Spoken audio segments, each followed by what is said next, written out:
Hey,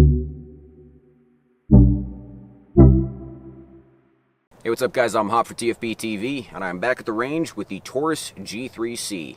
I already did a first impressions video about this, but I only had about 150 rounds of mixed hollow points through it. Now that I've had it for a little while longer, I've been able to shoot it some more. We can actually give it a real review. Stick around.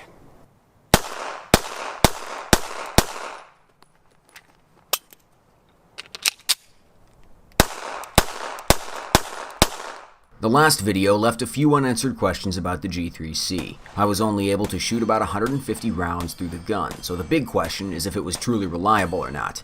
The first 150 rounds was a bunch of old mixed hollow points of different bullet weights and brands, and the G3C was flawlessly reliable with that. Since that video was made, I've shot about 200 more rounds of FMJ through the gun, a mix of 115 grain flat point Winchester, 124 grain Czech stuff, and 150 grain Federal Syntech. The G3C has continued to be 100% reliable. The gun is very controllable for the size, weight, and caliber. I know some people refer to a gun as being flat shooting, but I try to avoid saying that because, to me, flat shooting refers to a cartridge with relatively little bullet drop at a certain distance. But yes, if you're one of those people, you would consider the G3C to be flat shooting. The gun sits low in the hand, it has a double captive recoil spring, and the slide isn't too tall. In fact, it's significantly shorter than the slide on the old Taurus Millennium Pro. Thanks to fantastic grip texture and ergonomics, it doesn't jump around in your hand under recoil. I've also been more satisfied with the groupings I've been able to wring out of the G3C, although the sights are still coarse and I have to work pretty hard to get a good group. Holding for 6 o'clock means holding right about there, but as it turns out this thing's got more of a combat hold, so switched up my sight picture, was able to squeak these in.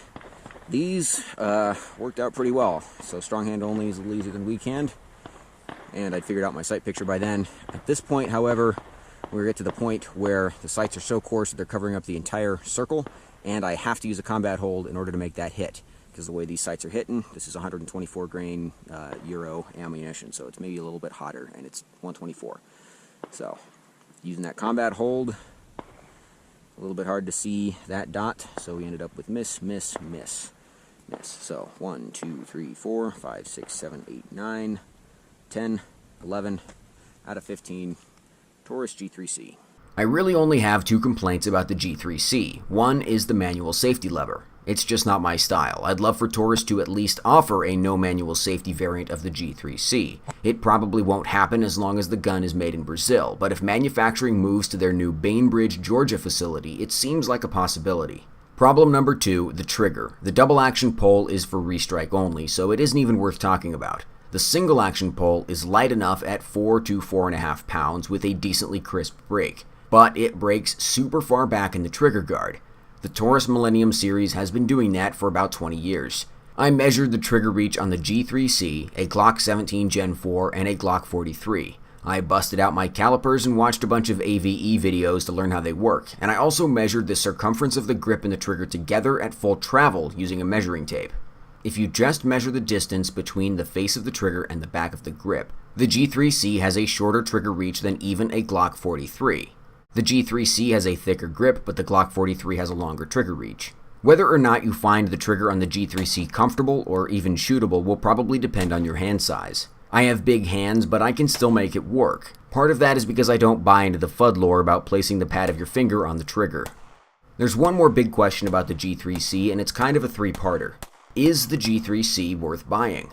Since the G2C is still out there in large numbers and you can probably get one for cheaper than a G3C, should you spend more to get the G3C over the G2C? This is part 1 of our answer. The two guns are extremely similar in size, capability, and performance. The G3C is a better gun than the G2C, mainly in handling and quality of life features. Some of the improvements are small, like the front slide serrations instead of the big scallop cuts on the G2C. I don't really prefer one or the other. The sights are better out of the box and also accept Glock sights, which gives you way more options to upgrade. The loaded chamber indicator has been removed, which I definitely appreciate. The most noticeable change is the trigger. The G3C and the G2C have almost the same trigger on paper. Both triggers have virtually the same pull weight, and they break far back in the trigger guard. But the flat face trigger and flush trigger safety blade on the G3C just feels way better than the trigger on the G2C. The improved trigger plus the other little details makes the 3C a clear improvement over the 2C. So if you're trying to decide between a 3 and a 2, I'd say you should definitely buy the G3C. It's worth the extra money. I'm having a good time. You having a good time? But what if you already have a G2C? Is it worth it to upgrade? This is part 2 of our answer, and it depends on if you like your G2C or not. If the weird trigger feel doesn't bother you and you're already well practiced with the G2C, you might as well keep it. On the other hand, if you like the G2C in most respects, but the trigger bothers you, the G3C might be just the spice for you. FSP 9 at 9, Taurus G3C. This looks like 8 out of 9 are in the black. And lastly, is the G3C worth the buy compared to other concealed carry 9mm? If the G3C ever hits the $200 mark like the G2C often does, there won't be anything else on the market that can compare.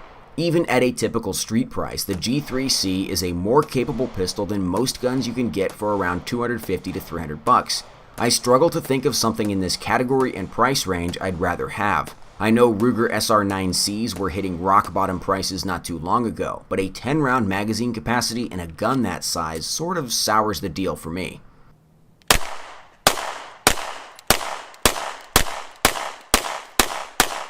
The Taurus subcompact 9mm have been getting progressively better with every new iteration, and without a doubt the G3C is the best one yet. The G2C was a contender, but the G3C is definitely a winner. Thanks for watching, guys. TFBTV is supported by our sponsors, Ventura Munitions and Top Gun Supply. We appreciate their support, so please check them out.